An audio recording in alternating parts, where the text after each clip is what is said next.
Programa Palavra Espírita. Apoio cultural. Drogaria São Francisco, sempre ao lado da comunidade. Ótica Silvio Joalheiro. Sociedade Espírita Estudo e Caridade, Lar de Joaquina. Beltrame Casa Completa. Olá, eu sou o Jader Hofmeister e estamos iniciando mais um programa Palavra Espírita. E o nosso programa de hoje faz um marco muito especial na história do Palavra Espírita. E o programa comemora hoje 500 mil de visualizações no Facebook. E isso é muito gratificante para quem começou sem pretensão absolutamente nenhuma. Eu quero agradecer, neste momento, a algumas pessoas que foram fundamentais na história dessa trajetória. E vou começar pela TV Santa Maria, na pessoa do André Trevisan, diretor da TV Santa Maria, da Thaís Trevisan, diretora executiva, do Ademir Lima, diretor técnico, da Janine Appel, diretora de jornalismo, e do Marcelo Trevisan, diretor técnico.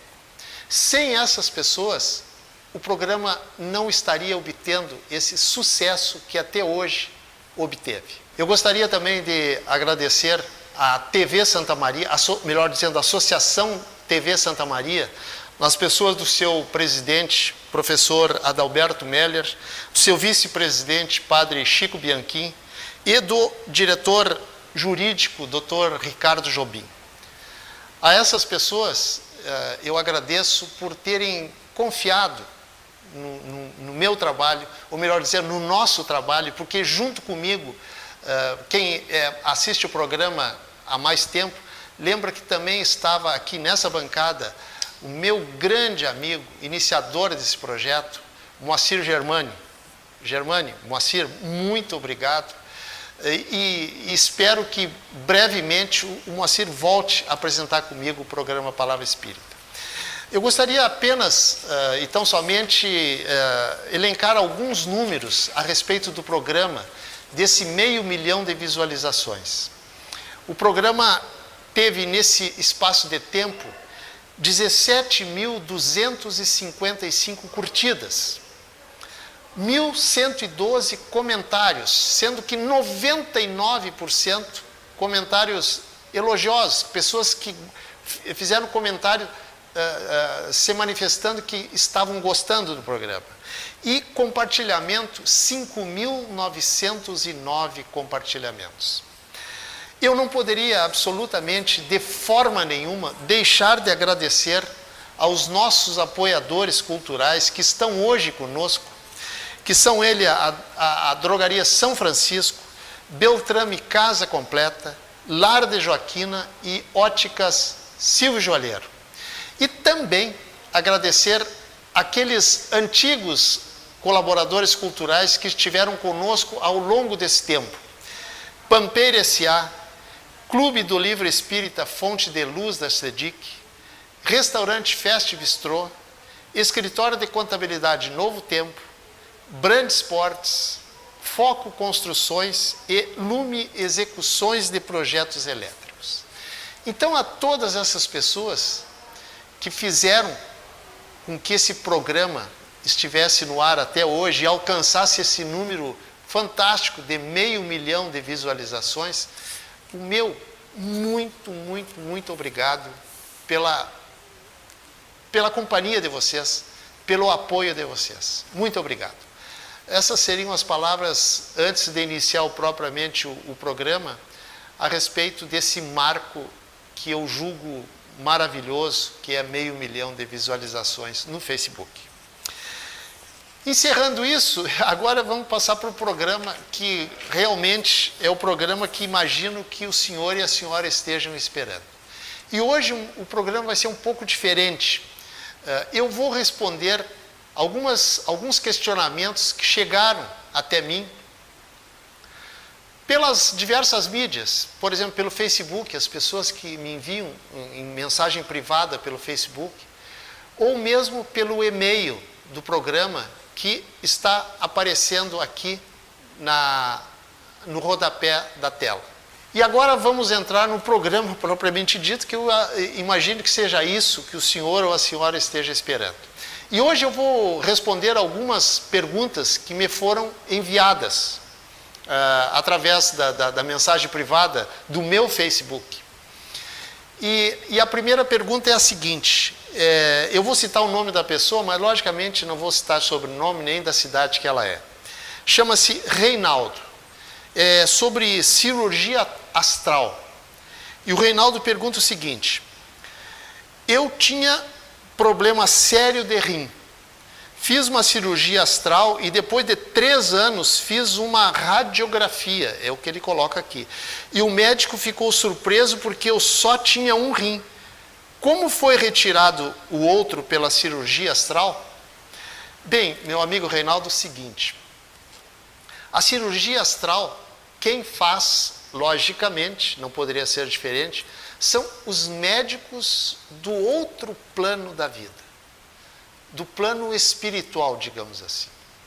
Então, quando uma cirurgia no plano espiritual é feita, o médico do plano espiritual envolve, se foi o caso que você me relata, da retirada de um rim, ele, digamos assim, ele envolve aquele rim na matéria do plano espiritual e envolve, encapsula aquele órgão, digamos, e retira do seu corpo. É como um espírito que é formado de uma outra matéria, não tão grosseira como a nossa, ele ultrapassa uma parede, porque são matérias completamente distintas. Então, repetindo, para a retirada do seu rim, o médico do plano espiritual que fez a sua cirurgia astral, ele envolveu aquele órgão, claro que com outros procedimentos, tal qual fosse um médico aqui do nosso plano, envolveu aquele rim, aquele órgão seu, envolveu e retirou do seu corpo. Essa é a explicação a respeito desse questionamento que você me fez. Me escreve também Heitor M de Maria. Eu botei Heitor M porque tem outro Heitor aqui. Sinto presenças que não vejo, escuto sons que ninguém escuta e cheiros que ninguém sente. O que acontece comigo? Tenho o dom da mediunidade? Meu amigo Heitor M. Sem dúvida que sim, mas antes de dizer o porquê que você tem esse dom, me permite esclarecer o seguinte: não é dom. Mediunidade não é dom. Mediunidade é uma faculdade que você tem mais acelerada, digamos assim, mais crescente, mais presente do que outras pessoas. Então, você consegue sentir cheiros, som e etc., que outras pessoas não sentem. Porque, para que isso aconteça, é preciso que exista, lá da outra dimensão, no mundo espiritual, com a dimensão que nós vivemos aqui no mundo material, uma simbiose de fluidos, de energias, para que isso aconteça. E essas energias, elas podem vir de outra pessoa ou podem ser exatamente de você, porque você é um médium, mesmo sem saber que é. Na verdade, todos nós somos médiums, só que alguns médiums têm uma capacidade maior de desenvolver certas mediunidades e outras não, mas de certa forma, todos nós somos médiums. Heitor M, eu não sei se eu lhe satisfiz com a minha resposta, mas eu fiz o possível para que sim. Conceição, ela pergunta o seguinte: se Deus é infinitamente bom e justo, e é, como explicar essa bondade e justiça através do sofrimento? Conceição, o sofrimento é algo inerente de seres imperfeitos, muito imperfeitos, como nós, todos nós, com algumas exceções. E a maior exceção de todas foi o mestre Nazareno. Esse sim era completamente diferente de nós, porque era um espírito puro, um espírito elevadíssimo de outras esferas, que veio aqui exatamente para deixar a sua mensagem. Mas nós somos, a nossa essência é espiritual. E nós somos espíritos imortais. E nós estamos aqui nesse planeta de dificuldades, de problemas, que o Espiritismo chama de provas e expiações, exatamente para passar por todas as dificuldades, todos os problemas que nós precisamos enfrentar para crescer. Em outras palavras, nós estamos aqui para aprender. E em aprendendo, esse aprendizado nos traz dificuldades, nos traz sofrimento. Mas o sofrimento faz parte do nosso aprendizado. Assim é como um aluno nos colégios aqui que a gente conhece. O aluno, para chegar a uma faculdade, ele precisa sofrer muito, padecer, estudando, se esforçando. A mesma coisa acontece conosco. Não é por castigo de Deus que nós enfrentamos as nossas dificuldades, que nós temos os problemas. Não, isso faz parte do nosso aprendizado. Nós dormindo, nós não aprendemos absolutamente nada enquanto espíritos encarnados. Então nós precisamos dessas dificuldades exatamente para aprender. Não é por castigo. Deus absolutamente não castiga ninguém. Isso faz parte, volto a repetir, do nosso aprendizado. Me escreve também outro Heitor. Essa é uma pergunta. Gostaria de saber por que alguém produz luzes nas mãos embaixo das cobertas ao deitar. O que significa isso e o que deve ser feito? Heitor L de Luiz. Meu amigo, essa é uma pergunta que eu posso responder genericamente. Você é um médium em potencial. Você não cita a sua idade, mas você é um médium em potencial. Não me pergunte por que você tem essa mediunidade de produzir luzes nas suas mãos embaixo das cobertas. Mas se você for a uma casa espírita aí da sua cidade, uma casa em que você confia, que você conhece as pessoas que trabalham lá, não precisa conhecer todas, vá lá na sua casa espírita, procure esclarecer, procure um atendimento fraterno, que a pessoa vai lhe explicar com mais detalhes, com mais tempo, a respeito desse seu problema, que na verdade não é problema, né? Às vezes as pessoas elegem aquilo como um problema exatamente por não entenderem a mediunidade. Então esclareça o que é mediunidade, o que é ser médium e os seus efeitos, para que você consiga trabalhar, viver com mais calma, tranquilidade junto à sua mediunidade. Depois você vai saber, esclarecido, o que fazer com ela. Me escreve também Juarez. Juarez diz o seguinte: gostaria que me explicasse algo que acontece comigo. Sou deficiente físico e me locomovo em uma cadeira de rodas. Mas quando durmo, já muitas vezes me vejo fora do corpo e consigo me locomover sem a cadeira. Pode me explicar? Meu amigo Juarez, você é um deficiente físico no aspecto material. O seu corpo é um corpo deficiente físico, mas o seu espírito não é.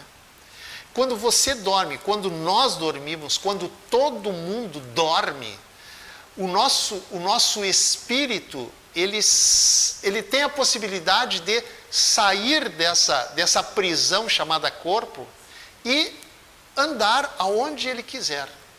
E como você é deficiente físico enquanto encarnado, pois que é apenas o seu corpo que é deficiente físico, o seu espírito não. Quando o seu espírito se desloca, ele deixa de ser um deficiente físico, porque o deficiente físico fica dormindo. Então, na espiritualidade, não existe esse de deficiente físico, sim ou não. O seu corpo está deficiente físico nesta encarnação, mas o seu espírito não. E assim, quando você sai do corpo, é assim que você se enxerga. Você, um espírito se enxergando como espírito sem deficiência. Me escreve também a Antonieta: como o Espiritismo inventou a reencarnação se ela destrói os laços de família, pois que a cada encarnação modificamos os nossos relacionamentos? Antonieta, na verdade, nós não inventou, o Espiritismo não inventou a reencarnação. A reencarnação existe inclusive na Bíblia. O Espiritismo somente alastrou, digamos assim, alargou o seu reconhecimento, o seu conhecimento, melhor dizendo, a respeito da multiplicidade das existências. Agora, um detalhe, destrói os laços de família. Muito, muito pelo contrário, estreita os laços de família. Porque eu estou hoje Jader, mas numa próxima encarnação eu poderei ser Maria, poderei ser João, poderei ser qualquer outra pessoa, independente do sexo, e conviver com as pessoas que conviveram comigo nesta encarnação. Ou seja, estreitando os laços.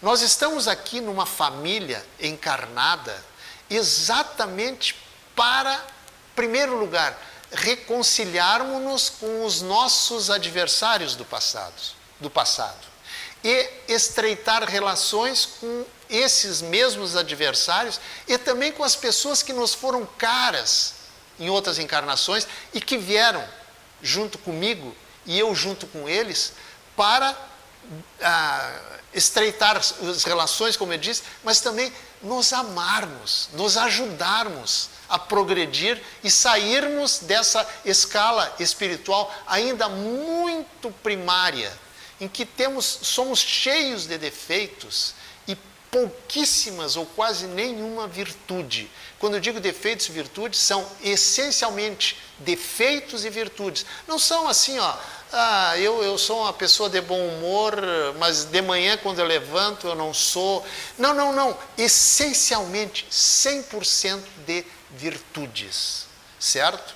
Então, minha amiga, na verdade, a nossa família, ela não se destrói os laços. Deus não destrói os laços familiares. Muito pelo contrário, aproxima, a cada encarnação, aproxima, às vezes, os mesmos espíritos e, às vezes, espíritos de outras encarnações, para que nós aprendamos juntos e desenvolvamos o amor, a beneficência, a reconciliação. Então, os laços de família, segundo a reencarnação, aproxima os espíritos, reencontra-os para que consigam se harmonizarem.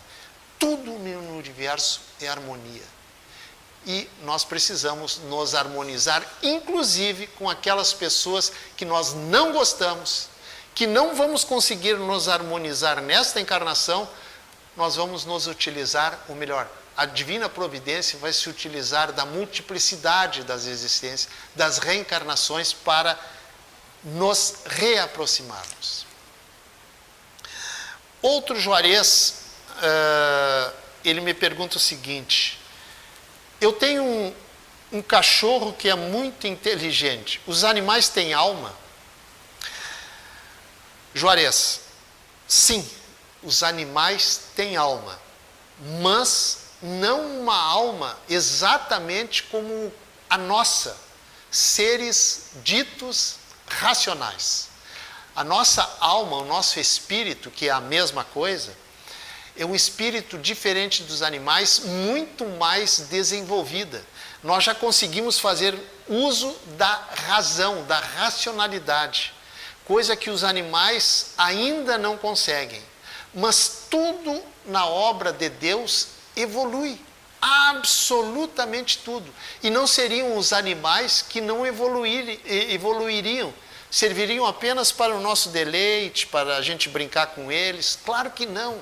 Nós fizemos parte também da evolução dos animais. E eles, por sua vez, também fazem parte e têm muita participação nisso, na nossa evolução individual. Mariana me escreve perguntando: o que é o umbral? Seria o inferno católico? E como os espíritos são levados para lá? Mariana, o umbral que André Luiz se utiliza nas obras dele, mais exatamente na obra chamada Nosso Lar, o umbral não é um local ao estilo do inferno católico. O umbral não é um local físico. Na verdade, não é o umbral, são os umbrais. Mas por que eu digo os umbrais se normalmente se fala umbral? Os umbrais são locais de energias, de frequências muito baixas, energias muito primitivas, de espíritos ainda muito arraigados à materialidade, ao ter, o meu, diferentemente do ser, da ajuda. São espíritos ainda muito brutalizados, muito primitivos, e que enxergam a materialidade como só ela existisse. Então eles não são levados para lá, eles são atraídos, por eles vibrarem numa frequência muito baixa, são atraídos para esses locais que a doutrina espírita chama de umbrais, porque eles vibram na faixa rasteira, digamos assim, que aqueles espíritos habitam. A gente sabe que as frequências se atraem. As pessoas se atraem entre si pela frequência que elas vibram. Se vibram no bem, se vibram no mal, elas se atraem nessas duas especificações, do bem e do mal. Então, não é o umbral, não é o estilo do inferno católico, que para muitos é uma coisa incerta e para outras pessoas é um lugar físico, onde os espíritos condenados vão para o resto da eternidade. Umbral, para a doutrina espírita, nem se aproxima disso. A Lívia escreve dizendo o seguinte: eu tenho uma pessoa na família que descobriu que está grávida e me contou, e só eu sei que ela está pensando em fazer um aborto. O que o Espiritismo diz sobre o aborto e o que eu digo para ela? Minha amiga Lívia, realmente, o aborto é um assassinato de um ser absolutamente indefeso. Não só é um assassinato, como é um assassinato de um espírito que Deus designou para reencarnar. Então, com que direito nós temos de tolir, de cortar a vida de alguém que vem para aprender, que vem para evoluir? E não é por acaso que essa pessoa está chegando. Não é por acaso que este feto seria o seu futuro filho ou a sua futura filha. Existe uma relação muito grande entre a mãe que aborta e o filho que está para nascer. Então, a última coisa que a pessoa deve fazer é abortar. Isso é crime. E uma coisa importante dizer o seguinte: ao contrário das nossas leis terrenas, na lei divina, o crime não prescreve.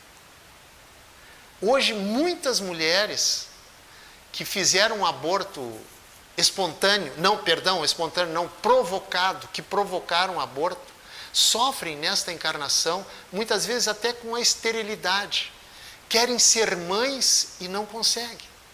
Então, o que eu acho que tu deve dizer para ela é o seguinte, que ela não deve nem passar pela cabeça dela abortar uma criança que veio com algum motivo nesta encarnação. E esse motivo, muitas vezes, é para, na vida da mãe, já idosa, essa criança que ela está pensando em abortar, pode ser quem vai cuidar dela na velhice. Deixa eu ver mais uma aqui, da Arilda. Arilda diz o seguinte: gostaria de saber por que uma criança morre na barriga da mãe ou nasce e tem poucas horas ou dias de vida e morre por alguma doença ou qualquer outro motivo. Como o Espiritismo explica isso? Tenho curiosidade sobre esse tema. Por que uma criança morre em tenra idade ou morre até na barriga da mãe? Minha amiga Arilda, isso é uma coisa que nós ainda, no estágio que nós estamos, ainda muito inferiores, não temos condições de saber. Quem sabe isso é a espiritualidade superior, que programou por alguma razão para que aquela criança viesse a falecer, a morrer na barriga da mãe, ou tivesse uns meses de vida, ou 1 ano, ou 2 anos de vida. Isso não temos o direito a saber disso, pois são coisas muito elevadas que estão fora do nosso alcance. Essa é uma resposta que eu me sinto assim, sem condições de te responder de forma taxativa. E para finalizar, Marli. A Marli escreve dizendo o seguinte: eu tenho uma filha de coração, que eu imagino seja adotada, e 3 filhos biológicos. Minha dúvida é como se preocupar em adotar uma criança e ter preocupação se ela será agressiva ou não. É como se fosse biológico e tivesse um certificado de não violento. O texto assim está meio confuso. Mas a respeito de doação, eu quero dizer, Marli, o seguinte: o adotado e os pais adotantes, em absoluto, não são seres estranhos entre si. Existe uma programação, um planejamento de vida, tanto para os pais que recebem os adotantes, quanto os filhos a serem adotados. Não são por acaso que eles se encontram num orfanato, ou seja lá onde for, e adotam aquela determinada criança. Claro que não. Existe um planejamento de vida para cada pessoa. E como eles se reconhecem? Através de energia. Eles não se reconhecem, eles se atraem de uma atração que nós, enquanto encarnados, não sabemos explicar. Isso fica por conta da divina providência, que providencia tudo para que tudo dê certo. Então, não pense que a criança adotada foi adotada por acaso, é um ser desconhecido. Não. Se conhecem lá da encarnação passada, ou de outras encarnações. São seres muito familiares entre si, e que estão se reconhecendo, embora a gente ache que não, mas se reconhecem entre si através das energias que eles exalam e que se atraem.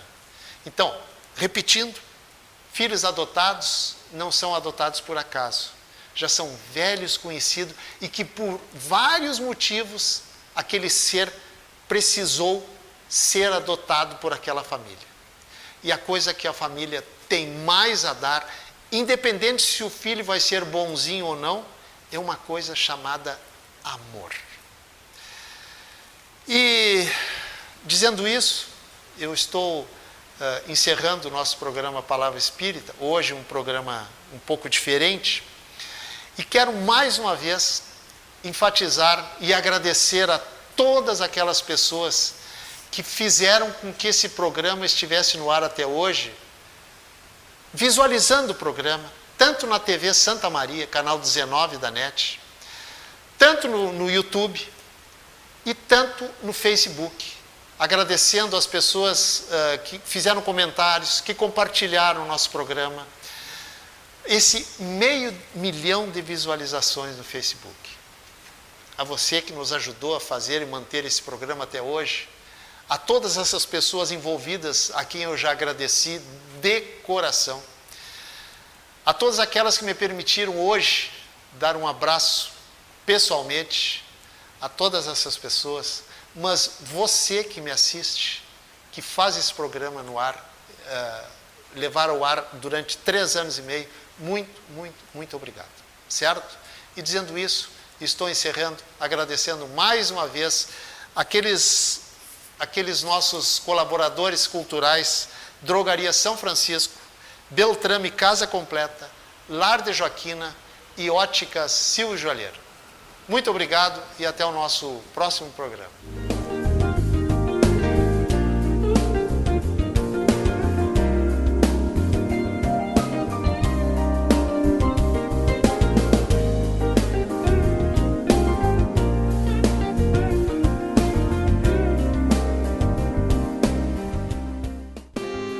Programa Palavra Espírita. Apoio cultural. Drogaria São Francisco. Sempre ao lado da comunidade. Ótica Silvio Joalheiro. Sociedade Espírita Estudo e Caridade, Lar de Joaquina. Beltrame Casa Completa.